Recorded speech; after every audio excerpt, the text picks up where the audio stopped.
Vou fazer uma leitura um pouquinho mais longa, porque eu vou pegar do versículo 5 até o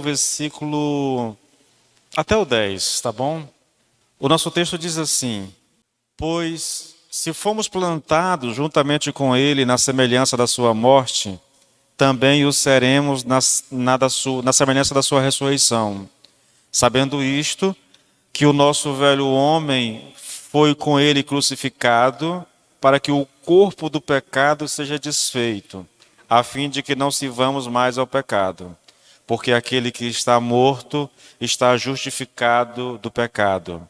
Ora, se já morremos com Cristo, cremos que também com ele viveremos, sabendo que, havendo Cristo ressuscitado dos mortos, já não morre.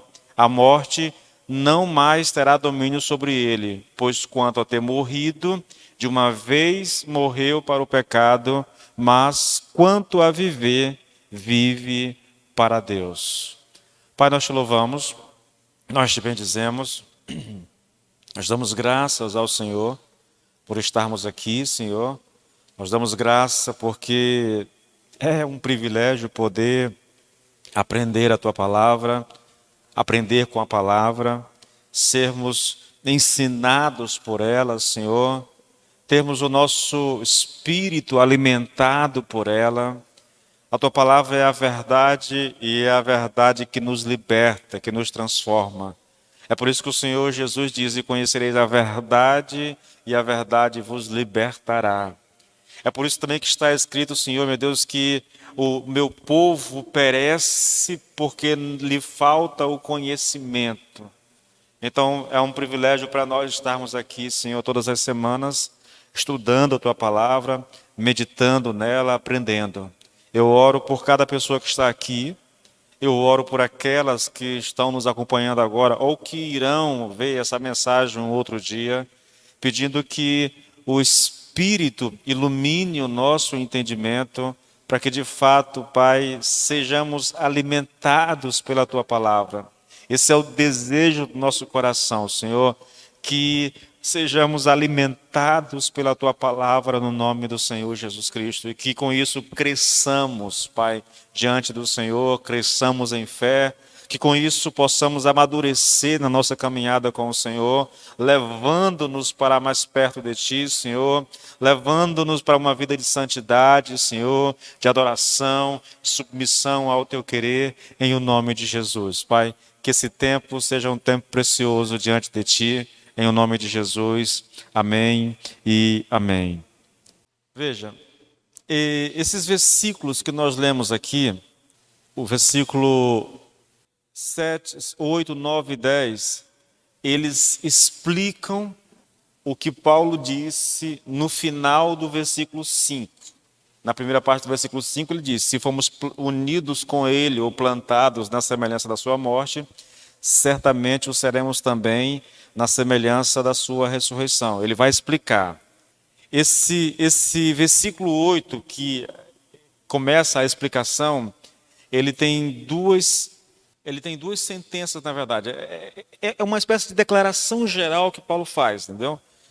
Se você observar, ele diz no versículo 8 assim: olha, se já morremos com Cristo, cremos que também com ele viveremos.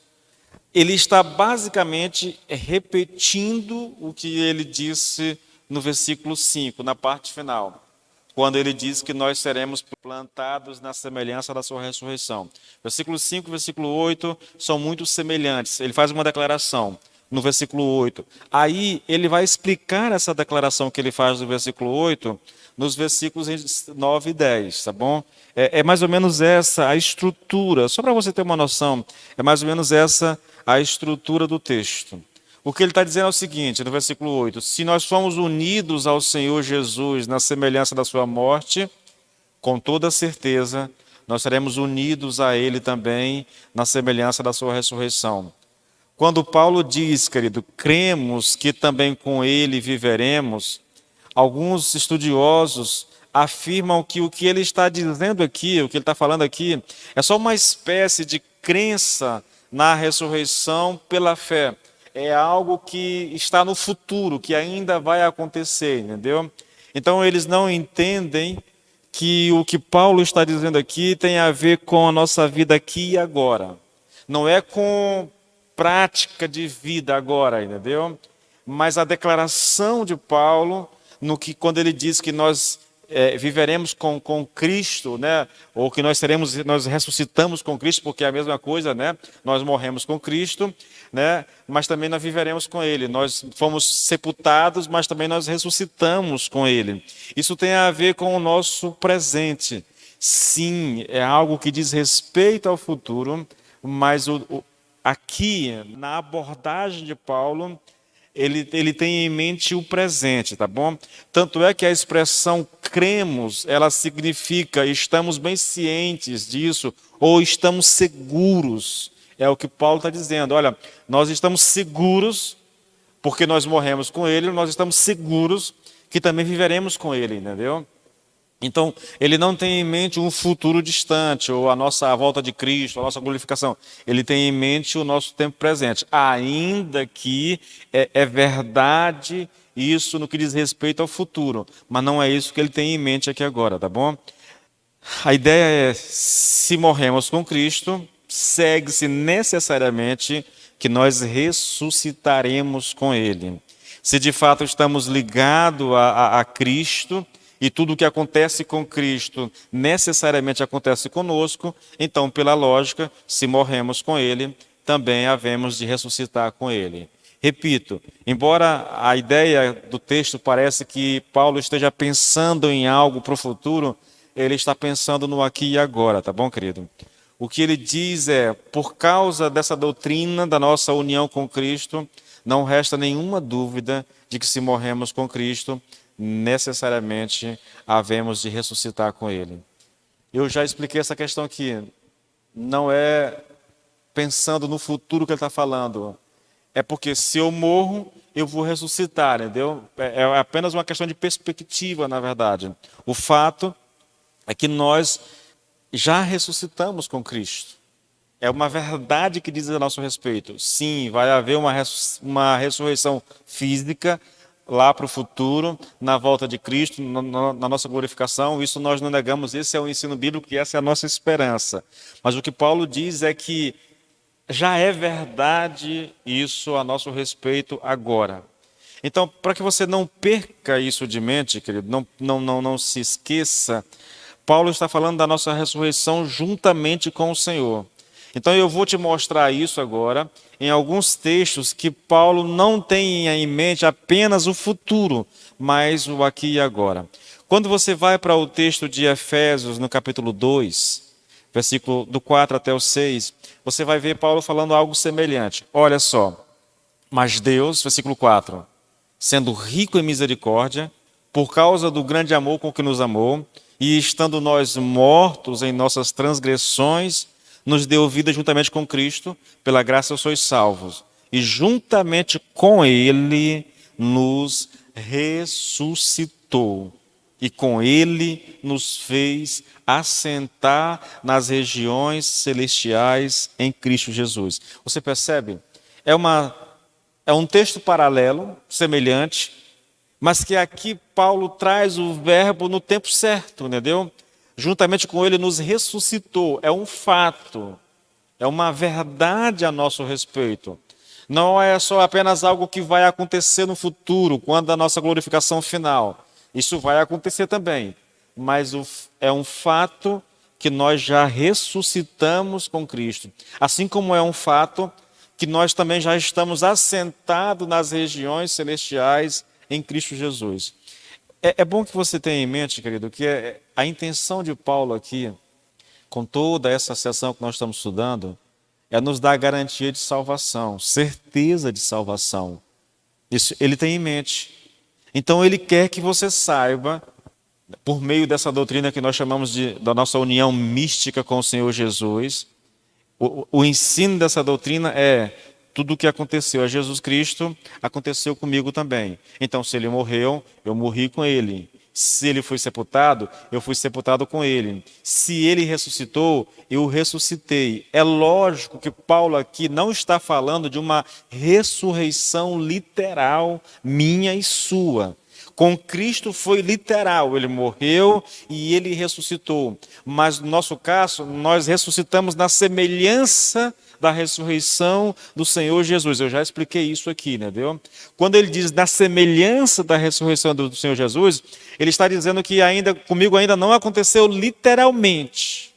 Mas o que acontece a Jesus, o Senhor atribui a nós também. Essa ressurreição literal vai acontecer ainda, mas ainda não aconteceu. Só que é verdade, quanto posição, quanto condição minha diante do Senhor, que eu já estou em Cristo Jesus, que eu já ressuscitei com Ele e que eu estou assentado nas regiões celestiais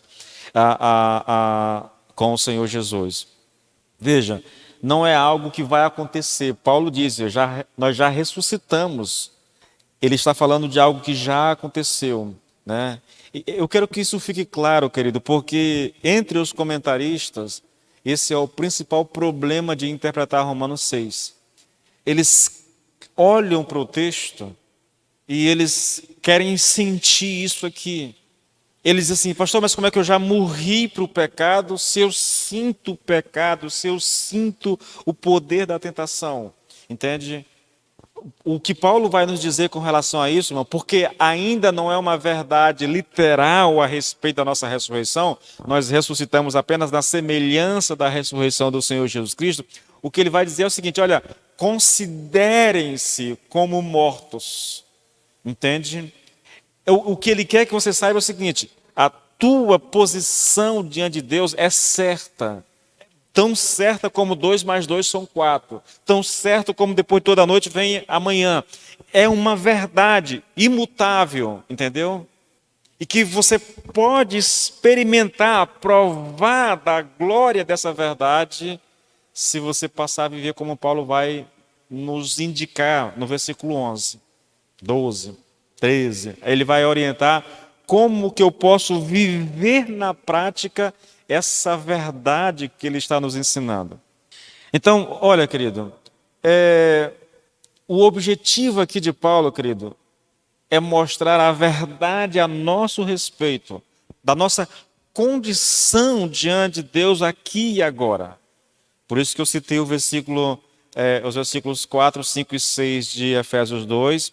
E agora me permita citar Gálatas 2 também, os versículos 19 e 20. Paulo falando, porque eu, mediante a própria lei, morri para a lei, a fim de viver para Deus. Pergunta, quando foi que Paulo morreu? Quando é que Paulo está vivendo para Deus?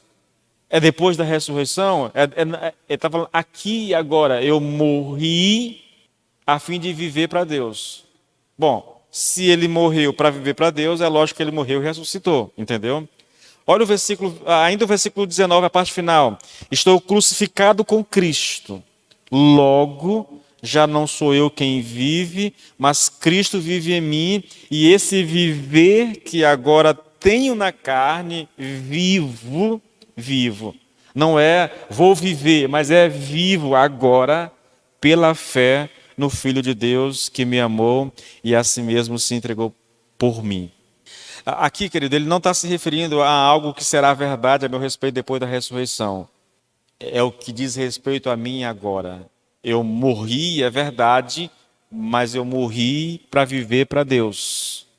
Eu morri, portanto, eu ressuscitei com Cristo para viver para Deus, tá bom? A questão toda é essa. Deixa eu resumir isso tudo para vocês do versículo 8. O que Paulo está dizendo é o seguinte, nós morremos com Cristo para o pecado, é isso que ele está colocando, e também ressuscitamos com ele para uma vida inteiramente nova, numa esfera nova, que nada tem a ver com o pecado. Então, não é que eu morri fisicamente, não, eu morri para o pecado. Entenda, Paulo tem em mente o que aconteceu com Jesus, o que ele fez, a sua obra, a sua relação com o pecado, e ele vai dizer, olha, para que você compreenda a sua situação, para que você compreenda a sua posição diante do Senhor, você precisa entender o que aconteceu com Jesus. Olhe para o que aconteceu com ele, porque essa doutrina, irmãos, da nossa união mística com o Senhor, ela nos ensina exatamente isso. O que aconteceu com ele é atribuído a nós. Por isso que nesse texto nós lemos tantas vezes, né? Nós morremos com Jesus, plantados com Jesus na semelhança da sua morte, plantados com Jesus na semelhança da sua ressurreição. O tempo todo a linguagem é essa, né? É toda uma verdade que é elaborada a nosso respeito, a respeito da nossa condição diante do Senhor. Então Paulo está dizendo, olha, assim como Cristo terminou com a esfera do pecado, né? Não somente morrendo, mas também ressuscitando, assim também, porque nós estamos em Cristo, por causa da nossa união mística com o Senhor Jesus, nós também terminamos com a esfera do pecado. Ah, pastor, mas o Senhor já disse que o pecado habita o nosso corpo ainda. Sim, é verdade. Terminar com a esfera do pecado significa que o pecado não tem mais governo sobre nós. Ele não reina mais sobre a nossa vida. Ainda está no nosso corpo. E eu confesso a vocês, irmãos, eu gosto muito do paralelo bíblico que nos ajuda a entender um pouco, né? Pastor, nós morremos, mas o pecado ainda está no nosso corpo. Sim. Irmãos, eu acho para mim muito claro o paralelo do povo lá no Velho Testamento. Deus deu a eles a terra prometida. O Senhor introduziu o povo na terra prometida, a terra é de vocês, entretanto, ele ainda deixou lá alguns inimigos. É muito interessante, irmãos. Me vem um pensamento, mas Deus não podia ter eliminado todos os inimigos e dado a terra para o povo? Poderia, mas ele não fez. E há uma explicação que eu já trabalhei com vocês do porquê ele não fez. Entende? A mesma coisa. O Senhor poderia nos dar, ou nos ter dado a vitória completa sobre o pecado? Poderia, irmãos. Ele tinha um poder para isso, entendeu? Mas, no entanto, ele não fez. O pecado ainda está aqui para que nós sejamos provados. O pecado ainda está aqui para que o nosso coração seja testado.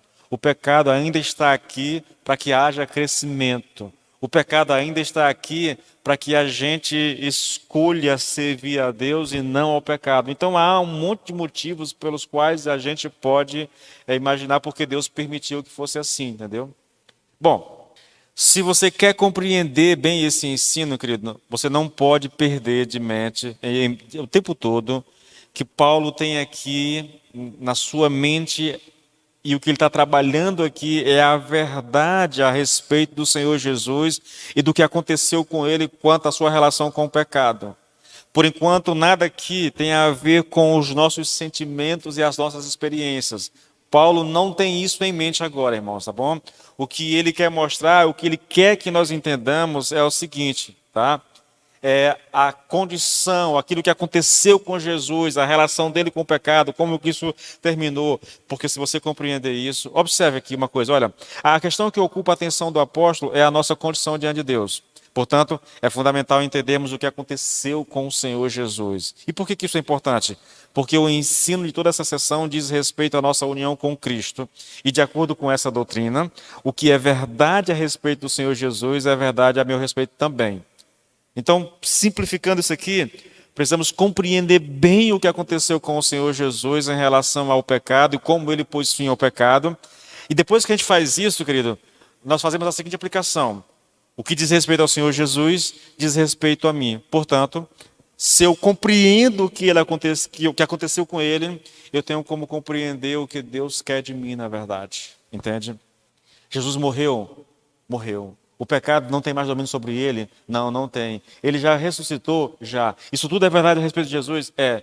Então isso também é verdade a meu respeito. Não é uma verdade literal ainda. É como se fosse uma semente disso, entendeu? Mas já é verdade a meu respeito.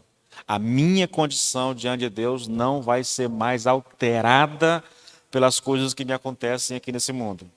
O que tinha de acontecer, o que tinha de ser feito, o Senhor já fez. Agora, cabe a mim viver dessa maneira. Eu usei uma outra ilustração para que a gente entenda. Eu usei a ilustração de Abraão, que foi chamado a viver pela fé.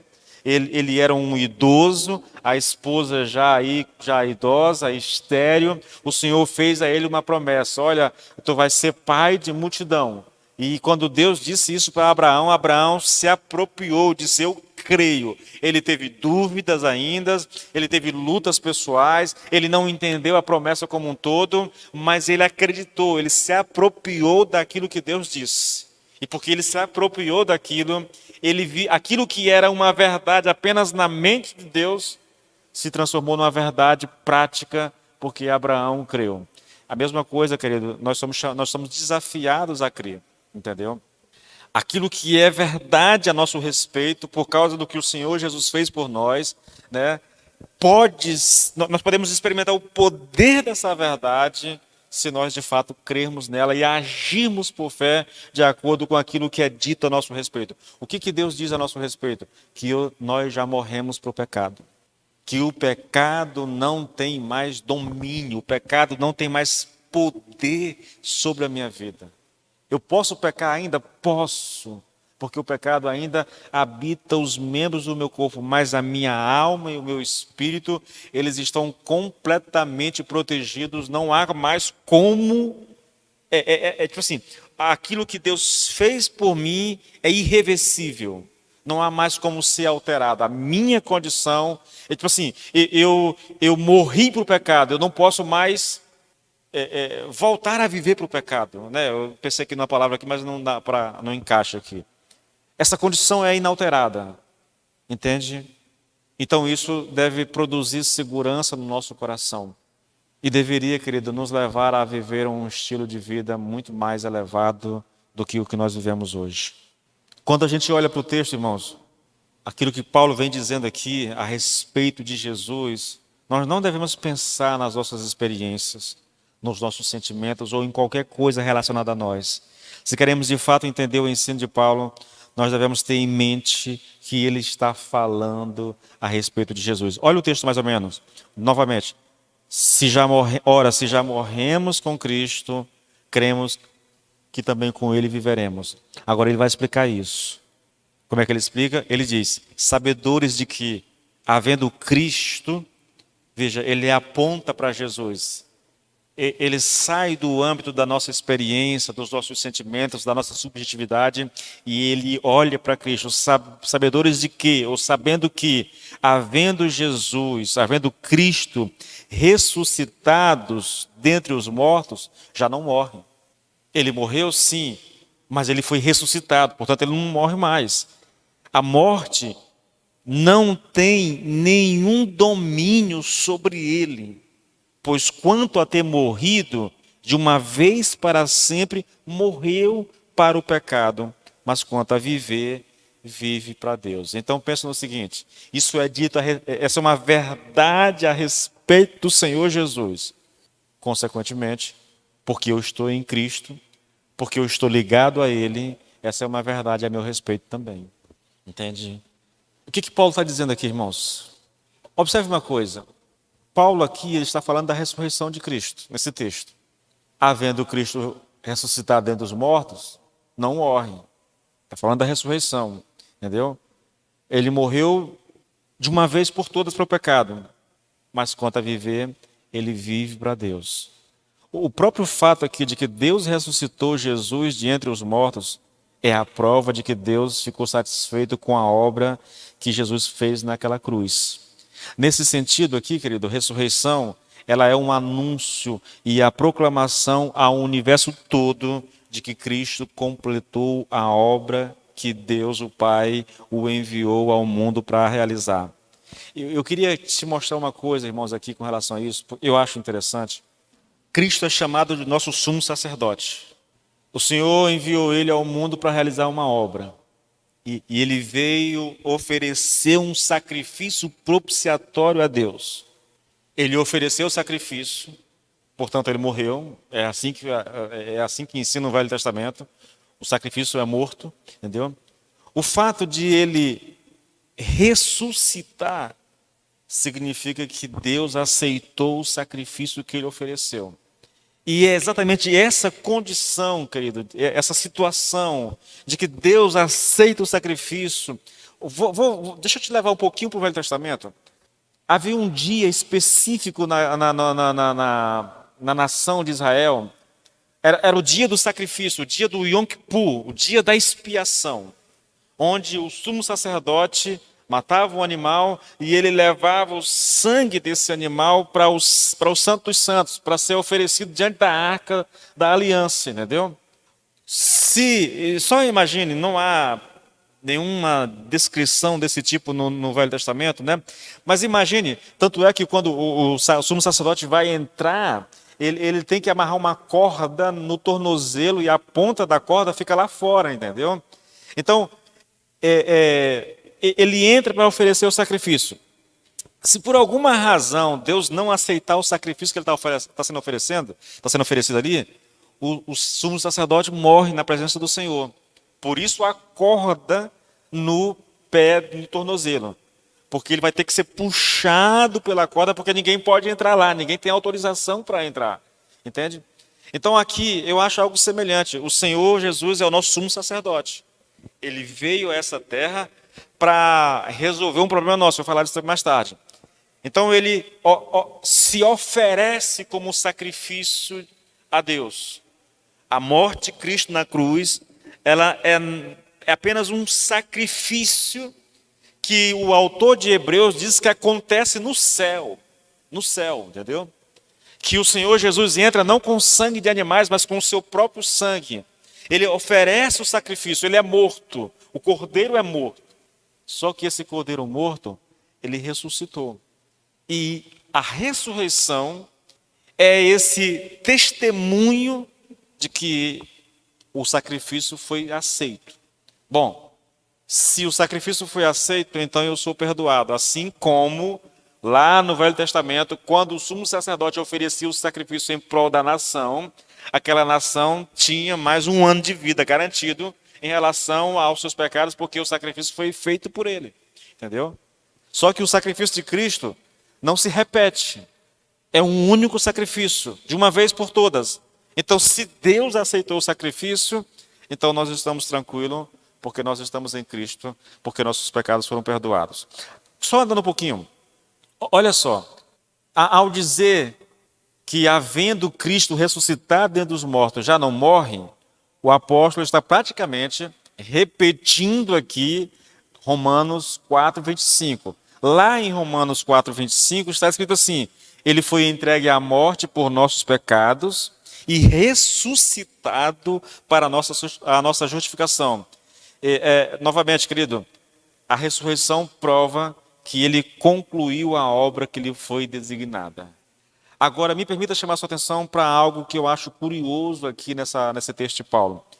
Ele diz assim, olha, a morte já não tem domínio sobre o Senhor Jesus. Não tem domínio. Quando ele diz assim, a morte não tem domínio, o que ele quer dizer? Paulo está sugerindo que a morte algum dia teve domínio sobre Jesus Cristo? Sim, querido. É isso que ele está querendo dizer. Houve um tempo em que a morte teve poder sobre ele e foi por isso que ele morreu, entendeu? Se ele morreu é porque a morte teve poder sobre ele. A pergunta é, né? Como foi que isso aconteceu, na verdade? Como é que a morte pôde ter poder sobre o Senhor Jesus? Aí eu convido você para ler Romanos 15, 56. Esse texto é bem esclarecedor. Paulo diz assim, olha, o aguilhão da morte é o pecado. Aguilhão aqui, irmãos, é uma palavra interessante. Ela aponta para o ferrão do escorpião, entendeu? No sentido figurado, essa palavra significa uma arma letal. Ou então, uma ferramenta, não é para ferrar os animais, mas uma ferramenta com uma ponta de ferro na ponta dela, entendeu? Para fustigar algum animal.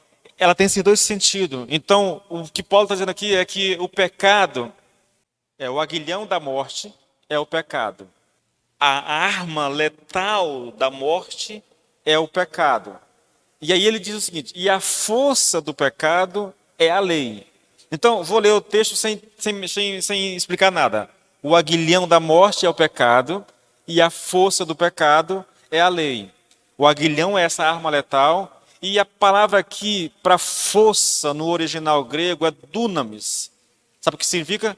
Poder. O poder do pecado é a lei. Não é Romanos, é 1 Coríntios 15, 56. O aguilhão do pecado, da morte é o pecado, e a força ou o poder do pecado é a lei. Veja, por que nós morremos, irmãos? Por que nós morremos? Por causa do pecado. Entende? Logo, o pecado é a causa da nossa morte. Rapidinho, irmãos. Eu sei que a gente vive numa época em que não se fala tanto de pecado, e pecado se transformou uma coisa assim meio que estranha na nossa sociedade, e principalmente dentro da igreja. Eu sei disso. Mas olha esse texto, irmãos. A causa da morte é o pecado. O ser humano só morre por causa do pecado. Entende? Na verdade, eu diria a vocês que todo o mal que existe no mundo, ele só existe por causa do pecado. E eu não entendo, querido, esse medo hoje da igreja falar do pecado e do que ele é realmente e do poder destruidor que tem o pecado. O que eu estou dizendo aqui, querido, é que a morte do Senhor Jesus Cristo significa que ele se submeteu ao poder da morte e do pecado. Ah, pastor, mas como é que pode isso? E realmente essa é uma pergunta interessante, né? Como pôde isso acontecer? Pois não havia em Jesus Cristo, na sua natureza, pecado. Ele nunca cometeu pecado. Então, como é que ele pode se submeter ao pecado? Irmãos, eu queria que você entendesse isso, querido, porque eu acho isso assim, algo extremamente importante no que diz respeito à mensagem. Ter de reinar para a morte. Entende? O Senhor... Na verdade, 2 Coríntios 5, 21, diz assim: aquele que não conheceu o pecado, Deus o fez pecado no nosso lugar. Ele toma sobre si os nossos pecados. Ao fazer isso, ele se coloca debaixo do jugo do pecado. Irmãos, mesmo sem ter pecado, ele se coloca no nosso lugar. Por que ele morreu? Porque o meu pecado estava sobre ele. Porque o teu pecado estava sobre ele, entendeu? Então ele se coloca debaixo dessa penalidade da lei. A questão é, como é que o pecado pode me levar à morte, irmãos? Ele faz isso, porque quando eu peco, eu estou transgredindo a lei, e a lei determina a sentença de morte como punição do pecado. Todo mundo conhece esse texto. A alma que pecar, essa morrerá. A lei pode ser resumida a isso, entendeu? Quando você peca, você está transgredindo a lei. E qual é a sentença para transgredir a lei? Morte. O salário do pecado é a morte. Olhe para Jesus, querido, e você vai perceber isso. Porque ele se identificou conosco e levou sobre si os nossos pecados, ele se coloca sobre a lei e o seu domínio, e assim a morte teve poder sobre ele, querido. É por essa razão, irmãos, e unicamente por essa razão que Jesus morreu. Bom, isso já aconteceu, agora a morte não tem mais domínio sobre ele, mas teve naquele ponto, naquele momento. Por isso ela o matou, entendeu? Olha o que diz, veja irmãos, coisa interessante, Gálatas 4:4. Mas quando chegou a plenitude do tempo, Deus enviou seu filho, nascido de mulher, nascido debaixo da lei. Ele voluntariamente se colocou debaixo da lei. Aí, meu querido. Bom, irmãos, meu interesse aqui é falar da nossa ressurreição com Cristo. Na verdade, eu quero apontar para a ressurreição de Jesus, porque se eu compreendo isso, fica fácil de fazer aplicação com relação à minha vida, tá bom? A questão, veja, como é que nós podemos saber, querido, que a morte não tem mais poder sobre o nosso Senhor Jesus Cristo? E a resposta é a ressurreição. A ressurreição é uma prova do fato de que a lei foi satisfeita. A ressurreição é uma declaração desse fato. Por isso que Paulo diz que Cristo ressuscitou para a nossa justificação. O sacrifício foi aceito por Deus. A lei foi satisfeita. Essa é uma das razões pelas quais Nós não estamos mais sujeitos, a lei não tem mais poder de nos condenar. Por quê? Porque Cristo a satisfez plenamente. Porque eu estou em Cristo, por consequência, eu também satisfiz a lei. Entendeu, querido? A lei não pode me condenar. A lei não pode mais, querido, tipo assim, ela não tem o poder sobre a minha vida para me sentenciar à morte como aconteceu. Por quê? Porque Jesus Cristo já a satisfez. E eu estou em Cristo. Lógico, o que aconteceu com ele aconteceu comigo. Eu satisfiz a lei também. Ela não diz mais respeito. Ela ainda é válida, ainda é a lei de Deus, ainda serve para me mostrar o que eu devo fazer e o que eu não devo fazer, mas a lei não pode mais me condenar. Lembra lá qual é a sentença da lei?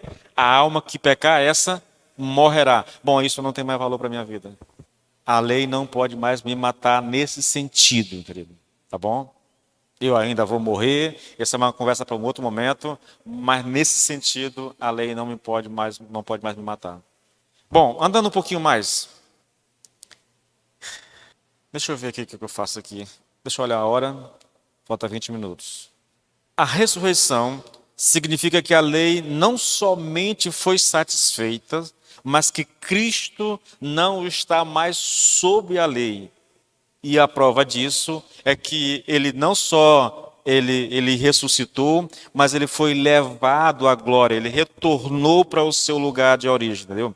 E visto que a lei, querido, que o Senhor Jesus terminou com a lei, a morte não pode mais tocar nele, né? A morte só podia tocá-lo enquanto ele estava sob a lei. Fora da lei, a morte não tem mais nenhum poder sobre ele. Aí me permita voltar agora para 1 Coríntios mais uma vez. Deixa eu te mostrar aqui algumas coisas relacionadas ao que eu falei agora há pouco, tá bom? 1 Coríntios 15, a partir do versículo 54, diz assim, olha, então, quando o nosso corpo mortal tiver sido transformado em corpo imortal, se cumprirá a passagem da Escritura que diz, a morte foi engolida na vitória. Aí, ó, aqui o texto, olha, ó morte, onde está a sua vitória? Ó morte, onde está o seu aguilhão? O poder, o pecado é o aguilhão da morte que nos fere e a lei é o que torna o pecado mais forte. Mas, graças a Deus, que nos dá a vitória sobre o pecado e sobre a morte por meio do nosso Senhor Jesus Cristo. Então, porque Cristo venceu o pecado, porque Cristo derrotou a morte, porque Ele subjugou a morte, querido, então nós podemos também vencê-los. Eu sei que o texto aqui está falando da ressurreição física, tá bom? Eu tenho consciência disso. Primeiro Coríntios 15 é o capítulo mais impactante da Bíblia a respeito da salvação. Paulo escreveu, são quase 60 capítulos, ou mais disso, versículos, só para tratar da ressurreição física, tá? E o argumento de Paulo é, se Cristo não ressuscitou, então não há esperança para nós. Se ele não ressuscitou, então não haverá ressurreição para nós de forma alguma, tá?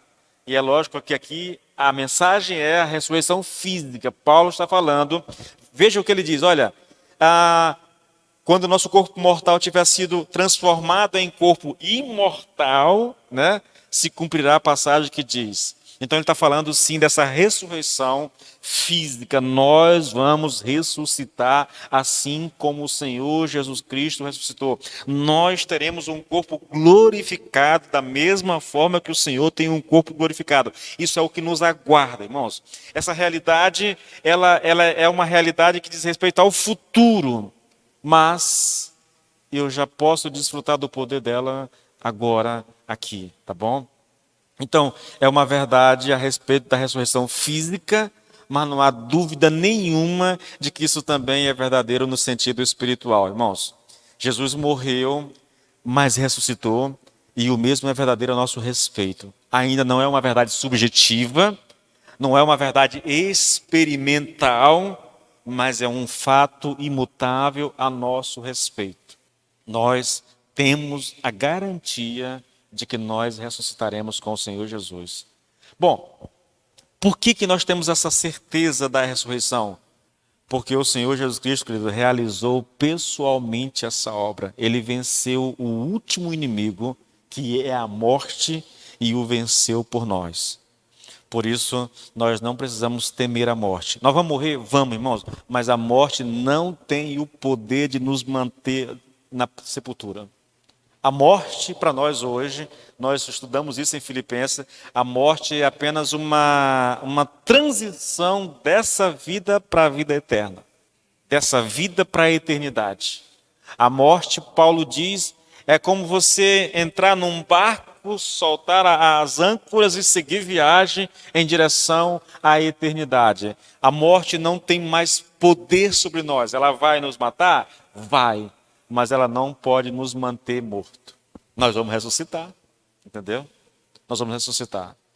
É engraçado, né, irmãos? Eu sei que eu falo isso, mas eu vou falando isso, às vezes eu sei que isso soa estranho para muita gente que se diz cristã, que fala que crê em Deus, mas perdeu de vista essa mensagem, entendeu? Da ressurreição. Eu ando assim, irmãos, com uma série de queixas com relação ao que é pregado hoje na igreja. Eu não vou mentir a vocês. Eu acho que nós... Sabe aquela coisa assim? Nós fomos para os assuntos periféricos. É como se nós morássemos numa... eu gosto de ver da seguinte forma. Imagine uma grande capital com um centro assim deslumbrante, mas nós nos contentamos com a periferia daquilo, com os guetos. É mais ou menos isso que eu vejo a igreja viver hoje.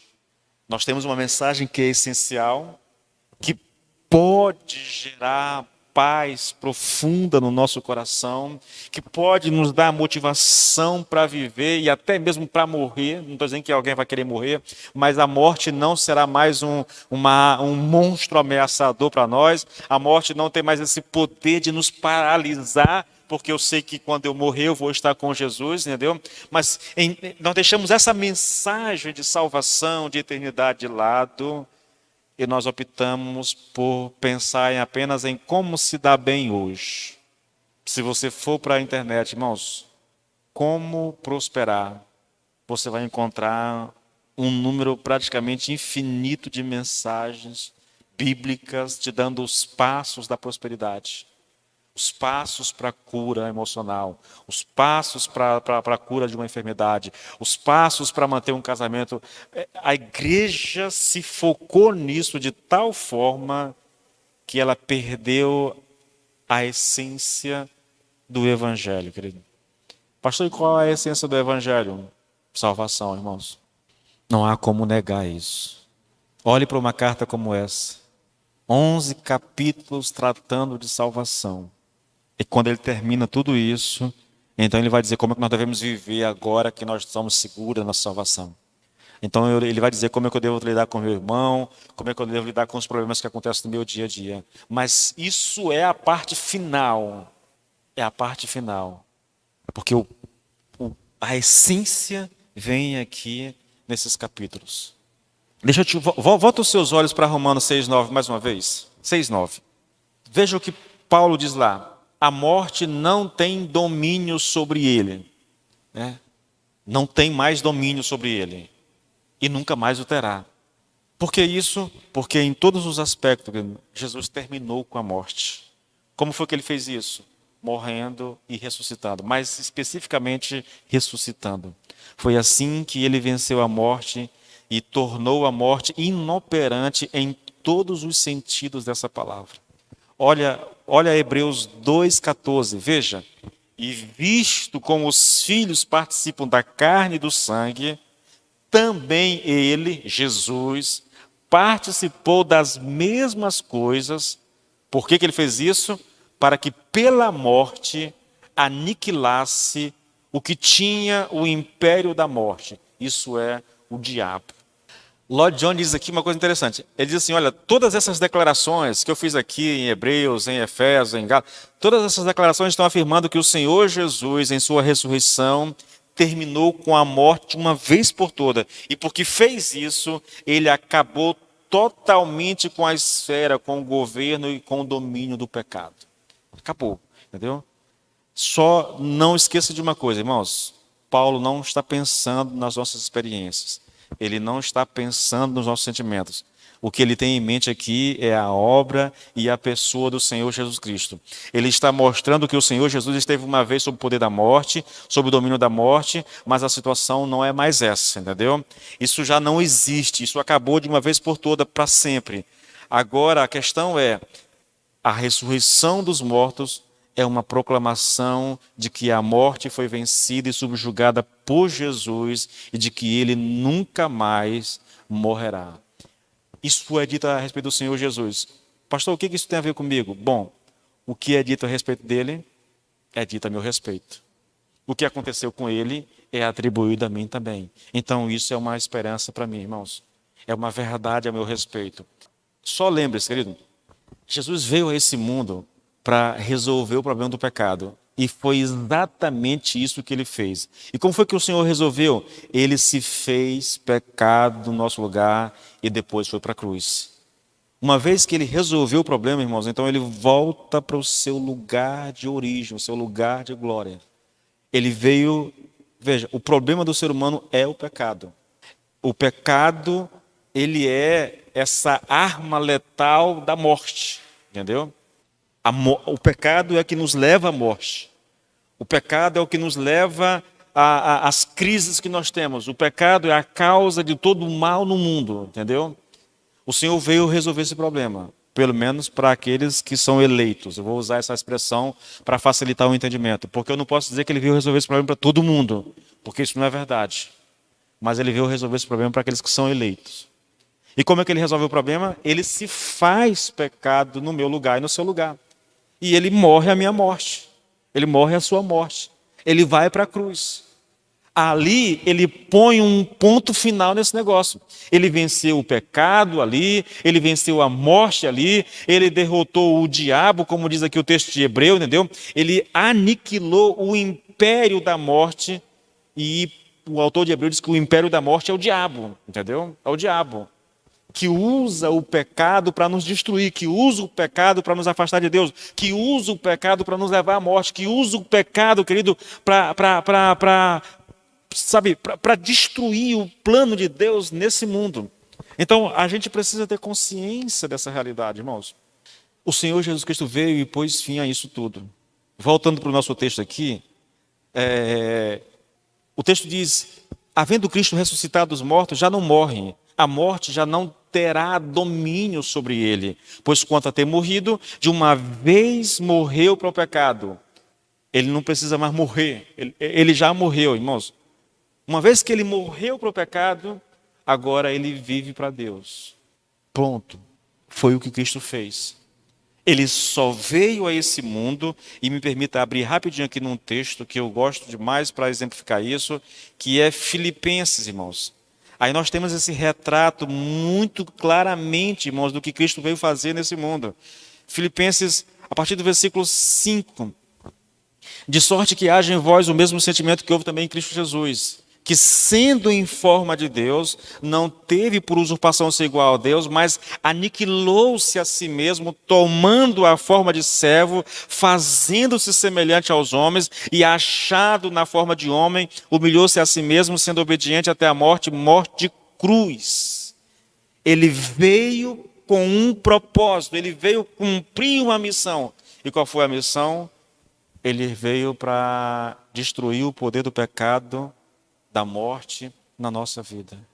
Ele veio nos dar salvação, a esperança da eternidade, a esperança de uma vida com Deus.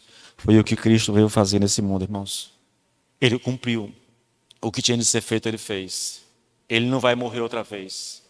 Ele já morreu, ele já ressuscitou. E Paulo diz, isso diz respeito a nós também. Por enquanto, é uma verdade que estabelece a nossa condição diante de Deus. É assim que Deus nos vê. É assim que Deus lida conosco, como homens de Deus, como homens que estão vestidos com a justiça de Jesus, como homens que não só morreram, ressuscitaram, mas como homens que estão assentados nas regiões celestiais de Cristo Jesus. Essa é a nossa condição, essa é a nossa posição, isso não pode ser alterado, isso não pode ser mudado, isso não pode ser revertido, isso é um fato definitivo.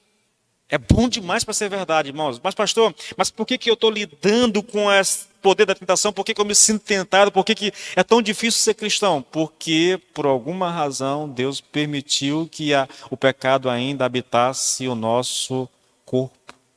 Nós vamos ter que lidar com isso, irmãos. Enquanto estiver aqui nesse mundo, o convite é para que nós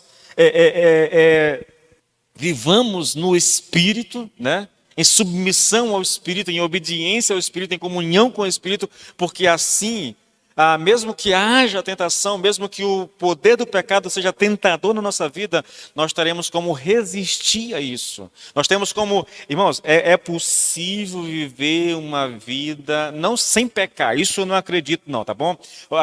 João diz lá na sua primeira carta que aquele que diz que não tem pecado é mentiroso e faz Deus mentiroso. Então não creio que um crente possa viver sem pecado. Não acredito nisso, irmãos. Por mais santo que eu seja, por mais consagrado que eu seja, por mais comunhão que eu tenha com Deus, com o Espírito Santo, infelizmente eu ainda vou pecar. Não estou fazendo apologia, não estou dizendo que nós estamos fadados ao pecado, não é isso. Mas não creio que alguém possa viver nesse mundo sem pecar. O único que fez isso foi Jesus. Olhe para a vida dos homens de Deus, irmãos. Olhe para a vida de Noé, olhe para a vida de Abraão, para a vida de Isaac, olhe para Davi, olhe para os profetas, olhe para os discípulos de Jesus Cristo, olhe para a vida do próprio Paulo e você vai ver que não é possível viver sem pecado, irmãos. Mas é possível ser vitorioso. É possível não, na verdade, isso é incompatível. Um crente escravo do pecado é incompatível com a realidade bíblica, irmãos. Porque o pecado não tem mais esse poder sobre nós. O pecado, usando um jargão cristão, ele deve ser um acidente na vida do crente. Só isso. Todos os homens de Deus no passado pecaram, irmãos. Olhe para Pedro, o gigante da fé. Mas, quando você olha para a história dele, você vai ver, mesmo depois de cheio do Espírito Santo, você vai ver Paulo repreendendo Pedro. Olhe Paulo, um homem de Deus tremendo, mas um temperamento difícil. Quem não lembra aqui da primeira viagem missionária de Paulo? Paulo, Barnabé e Marcos. Quando Marcos percebeu a dificuldade da viagem, ele caiu fora. Paulo não disse nada. Só que quando foi a segunda viagem, que eles vão refazer a cidade por onde eles foram, Barnabé diz, Marcos, vem comigo. Paulo diz, ele não vai não. De jeito nenhum. Isso aí não, é impressionante, irmão. Eles discutiram de tal forma que se separaram os dois. E aí você percebe, irmãos, isso é a ação do pecado. Paulo era assim, entendeu? Foi Barnabé, o cara que introduziu Paulo lá na comunhão dos apóstolos, que apaziguou a igreja com relação a Paulo, né? Mas Paulo tinha um temperamento muito forte, irmãos.